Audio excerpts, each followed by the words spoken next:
দিতে পারবেন কি? আমাদের পশ্চিম বাংলা একটা জেলা আছে, হুগলি জেলা, নাম শুনেছেন? হুগলি জেলায় ব্যান্ডেল স্টেশন থেকে আগে বেড়ে দেখবেন একটা জায়গা আছে, তার নাম চুচুড়া। তো চুচুড়া সদর হাসপাতালের ঠিক পার্শ্ববর্তী এক মুসলিম গ্রাম আছে। ওই গ্রামের মধ্যে এক সত্তরোদ্ধ বাপজি, তিনি দুপুরবেলা খেতে বলেছেন তার পরিবারের সঙ্গে, মাছ ভাত খাচ্ছেন। তো মাছ ভাত খেতে খেতে খেতে খেতে বুকের বাম পা জুড়ে হঠাৎ করে ব্যথা অনুভব করলেন, মানে প্রচন্ড ব্যথা, ব্যথায় তিনি কাতর হয়ে পড়েছেন। বাড়ির বড় ছেলেকে তিনি তখন ডেকে বললেন, বেটা যন্ত্রণা সহ্য করতে পারি না, মনে হচ্ছে কিছুক্ষণ পরে আমি হার্ট অ্যাটাক করে মারা যাব, যদি চিকিৎসা না করাও তাহলে পরে মনে হয় আমি আর বাঁচব না। তড়িঘড়ি করে তখন তার বাবাকে নিয়ে যাওয়া হলো চুচুড়া সদর হাসপাতালে। সে হাসপাতালে নিয়ে যাওয়া হলো। সেখানে নিয়ে যাওয়ার পর বুকের মধ্যে বন্ধু আমার ইসিজি করা হলো। পরীক্ষা নিরীক্ষা করার পর ডাক্তার রিপোর্ট দেখে তার বড় ছেলেকে তখন বলছেন, ভাই আমার, আপনার বাবার হার্টের মধ্যে ব্লকেজ ধরা পড়েছে, বাই সার্জারি না করলে আপনার বাবাকে বাঁচানো যাবে না। তো তার বড় ছেলে বলছে, ভাই আমার, ডাক্তার দেরি করছেন কেন, তাড়াতাড়ি করে অপারেশন করুন। তো ডাক্তার তখন বলছে, এটা সরকারি হাসপাতাল রে ভাই, এখানে সর্বরকম সুবিধা নেই, তোমার বাবাকে নিয়ে যাও কলকাতার কোনো নার্সিং হবে। আমার বন্ধুরা সন্ধ্যাবেলা তার বাবাকে অক্সিজেন সাপোর্ট দিয়ে তার বাবাকে অ্যাম্বুলেন্সে করে ব্যান্ডেল থেকে তারা রওনা দিয়েছে বন্ধু আমার কলকাতার দিকে। কলকাতার বাড়িতে তারা যখন পৌঁছালো, সেখানে গিয়ে তারা এক সিটি নার্সিং হোমে তার বাবাকে অ্যাডমিট করলো। রাত তখন 8:30। ডাক্তার রিপোর্ট দেখার পর ডাক্তার তার বড় ছেলেকে বলছে, ভাই আমার, তাড়াতাড়ি যদি অপারেশন না করা হয় আপনার বাবাকে মনে হয় আর বাঁচানো যাবে না। তো বলছে, ভাই দেরি করছেন কেন, তাড়াতাড়ি অপারেশন করুন না। তার বড় ছেলে মানে কেমন কেমন একটা ভাব। ঠিক সেই মুহূর্তে অটি অপারেশন থিয়েটারে সমস্ত রকমের ব্যবস্থা করার পর রাত 9টার সময় তার বাবাকে অপারেশন থিয়েটারে ঢোকানো। রাত 9টার সময় তার বাবাকে যখন অপারেশন থিয়েটারে ঢোকানো হয়েছে বন্ধু আমার, 9টা থেকে অপারেশন শুরু। 9টা থেকে শুরু করে 10টা, 11টা, 11:30, 2.5 ঘন্টা ধরে তার বাবার বুকটাকে চিরেছে, কেটেছে, ফেটেছে। তারপরে সুন্দর করে বাই সার্জারি করে, তারপরে তার বাবার বুকটাকে সুন্দর করে সেলাই করেছে। এই ছেলে কটা বদমাশি করছে কেন?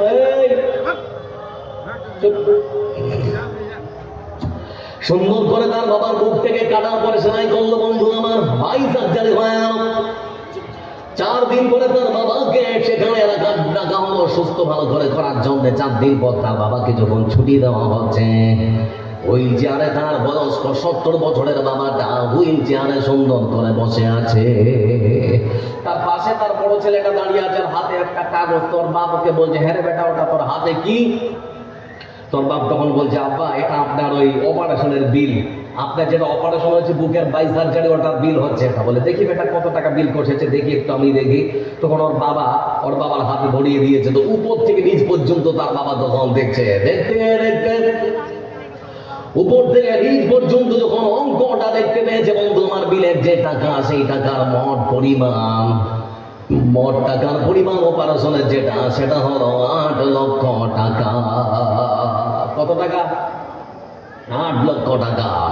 এই টাকার পরিমাণ দেখে 70 বছরের সেই বৃদ্ধ মানুষটা তখন ঝরঝর করে কাঁদছে। পাশে দাঁড়িয়ে থাকা এক ডাক্তার তখন দেখে বলে, বাপজান কাঁদছেন কেন, কান্না করার কারণটা কি? আপনি যদি মনে করেন আপনার বিলটা অনেক বেশি হয়ে গেছে, আমরা ডাক্তাররা একটু আলোচনা করবো, যদি সম্ভব হয় তাহলে পরে বিলের পরিমাণটা কিছুটা কমাবো। কাঁদতে হবে না, কাঁদবেন না। সেই বৃদ্ধ বাপজি তখন বলে, ও বেটা ডাক্তার, তুমি যদি মনে করো এই অঙ্কের পরিমাণ থেকে আমার চোখ থেকে জল ঝরছে, তাহলে তুমি ভুল ভেবেছ। বলে, বাপজি তাহলে পরে আপনার কান্না করার আসল কারণটা কি? সেই 70 বছরের বাপজি তখন থেকে বলে, ও বেটা ডাক্তার শুনে নাও, আমার কান্না করার আসল যেটা কারণ, তোমরা ডাক্তারের আমি শুনলাম শুধুমাত্র আমার হার্টবিটকে 2.5 ঘন্টা করে সচল রাখার জন্য, হার্টবিট যেন বন্ধ না হয়ে যায়, আমি যেন না মরে যাই, সেজন্য তোমরা সচল রাখার জন্য নানান রকম প্রযুক্তি ব্যবহার করেছ, নানান রকম যন্ত্রপাতি দিয়ে আমার তোমরা হার্টবিটকে চালু রেখেছ। শুধুমাত্র 2.5 ঘন্টা আমার এই হার্টবিটকে সচল রাখার জন্য, চালু রাখার জন্য তোমরা বেটা ডাক্তারেরা বিল করেছ 8 লক্ষ লক্ষ টাকা। মনে মনে চিন্তা করছি যে মহান সত্য আল্লাহ রাব্বুল আলামিন 70 বছর ধরে আমার হার্টবিটটা চালিয়ে রেখেছেন। আমার আল্লাহ আমার কাছে এখনো পর্যন্ত 1 টাকাও বিল ধরায় রে। মনে মনে চিন্তা করছি এই পৃথিবীর বুকে শুধুমাত্র 2.5 ঘন্টার হার্টবিট চালু রাখার জন্য বিল যদি হয় 8 লক্ষ টাকা, তাহলে পরে 70 বছরের হার্টবিটকে চালু রাখার জন্য কত কোটি টাকা হতে পারে। আল্লাহর কোন নিয়ামতের অস্বীকার করবেন? কোন নিয়ামতের আল্লাহ কখনো কেউ অস্বীকার করতে পারে না। এই জন্য বলছিলাম বন্ধু আমার, রাসূলুল্লাহ সাল্লাল্লাহু আলাইহি ওয়াসাল্লাম সেজন্যই তিনি বলেন, আজকে বিদ্যমান গ্রাম চর বাবুপুর বললার যে সমস্ত গ্রাম পাশাপাশি আছে, আমরা যারা বন্ধু আমার এই গ্রামের মধ্যে বাস করি, আমরা সবাই যে আমার ধন বেশি হোক, মাল বেশি হোক, টাকা বেশি হোক, বান্দা বলে আমার মাল আমার ধন, আমার মাল আমার ধন, সবকিছুই আমার। আল্লাহ রাসূল কি বলছেন দেখো, বিশ্বনবী সাল্লাল্লাহু আলাইহি ওয়াসাল্লাম তিনি বলেন, হে বিদ্যমান গ্রামের মানুষেরা তোমরা শুনে নাও, টাকা তোমার, ধন তোমার, কোনো কিছুই তোমার নয়। তোমার কি শুনে নাও, তুমি যেটা খেয়ে হজম করে সকালবেলা টয়লেটে পায়খানা করেছ সেটা তোমার, আর যে কাপড় তুমি পরিধান করে ছিঁড়ে ফেলেছ সেটা তোমার, আর যা কিছু আছে পৃথিবীর বুকে কোনোটাই তোমার নয়। এই জন্য রাসূল সাল্লাল্লাহু আলাইহি ওয়াসাল্লাম হাদিসে সুন্দর করে বলেন, يتبع الميت 3 فيرجع 2 ويبقى 1 يتبعه أهله وماله وعمله فيرجع 2 ويبقى 1। এই পৃথিবী ছাড়িয়া কোথায় যাবে ভাগিয়া, এই পৃথিবী ছাড়িয়া কোথায় যাবে ভাগিয়া, মরণ তোমায় লইবে ঘিরি যতই করো বাহানা, মরণ তোমায় লইবে ঘিরে যতই করো বাহানা, চিন্তা করে দেখো না কবরে কি যাইবা না, যেই কবরে আল্লাহ ছাড়া সঙ্গী কেউ থাকবে না, চিন্তা করে দেখো না কবরে কি যাইবা না। দিলে ভরা অহংকার, দিলে ভরা অহংকার, দুনিয়ার সব সবাই পর, কেমনে থাকিবে সেথায় শুধুই মাটির বিছানা, চিন্তা করে দেখো না কবরে কি যাইবা না, যেই কবরে আল্লাহ ছাড়া সঙ্গী কেউ থাকবে না, চিন্তা করে দেখো না কবরে কি যাইবা না। যারা এখানে বসে আছেন একটা কথা ভালো করে ভাবেন তো, আমি আব্দুল জব্বার যেদিন মারা গেলাম, ধরে নেন আমি এখনো পর্যন্ত বেঁচে আছি, আমি হঠাৎ করে মরে গেলাম, তো লক্ষ্য করে দেখুন একটা মানুষ মরার সঙ্গে সঙ্গে 3টে জিনিস শেষ। আপনারা একবার বলেন কটা জিনিস শেষ, একবার বলেন মুখ খুলেন, কটা জিনিস শেষ? 3টা জিনিস শেষ। আমার বন্ধুরা, নাম শেষ, পরিচয় শেষ, মালিকানা শেষ। নাম শেষ, পরিচয় শেষ, মালিকানা শেষ। বলে মৌলভী সাহেব কেমন করে? জি, লক্ষ্য করে দেখুন, আমি আব্দুল জব্বার যেদিন মারা যাব, আপনাদের বিনগর বলুন, চর বাবুপুর বলুন, কাদের কোনো মানুষ যদি আমার মুখটাকে একবার কেউ দেখার জন্য আমার বাড়ি পর্যন্ত যায়, সেদিন কেউ কি বলবে আব্দুল জব্বার কোথায়, আব্দুল গফফার কোথায়, আব্দুল সত্তার কোথায়? কেউ কি নাম বলবে? কেউ নাম বলবে না, কেউ পরিচয় জানতে চাইবে না। সবারই মুখে তখন একটাই কথা হবে, লাশটা কোথায়, লাশটা কোথায়? মানে মরার সঙ্গে সঙ্গে নাম শেষ, মরার সঙ্গে সঙ্গে পরিচয় শেষ, মালিকানাও শেষ। কিসের মালিকানা শেষ?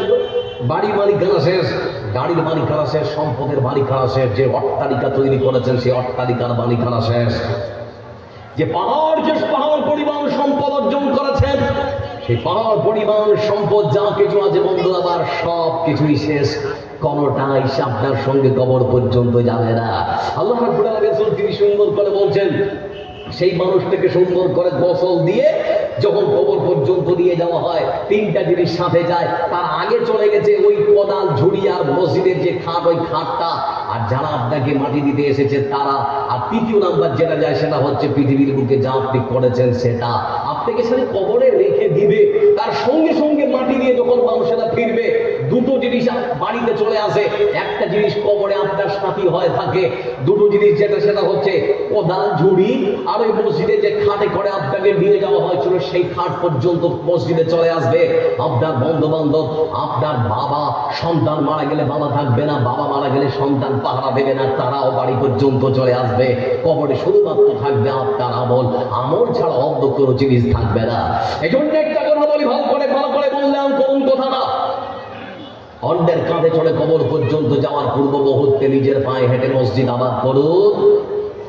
অন্যের কাঁধে চড়ে কবর পর্যন্ত যাওয়ার পূর্ব মুহূর্তে নিজের পায়ে হেঁটে মসজিদ আবাদ করুন। আপনি বিশ্বাস করুন, আপনি মসজিদে নিজের পায়ে হেঁটে আসুন আর না আসুন, আপনি যদি মৃত্যুবরণ করবেন, আপনার মসজিদের খাট আপনার বাড়িতে যেতে একটুকুও ভুল করবে না। ভুল করবে মনে হচ্ছে আপনাদের? একটুকু ভুল করবে না। যে বাড়িতে মাইয়াত হয়েছে সেই বাড়িতেই যাবে, তার ঠিকানা কখনো ভুল হবে না। এই জন্য কথাগুলোকে মূল্যায়ন করুন, ভালো করে চিন্তা ভাবনা করুন। আল্লাহ আপনাকে ধন দিয়েছে, ধনগুলোকে ভালো কাজে ব্যবহার করার চেষ্টা করুন।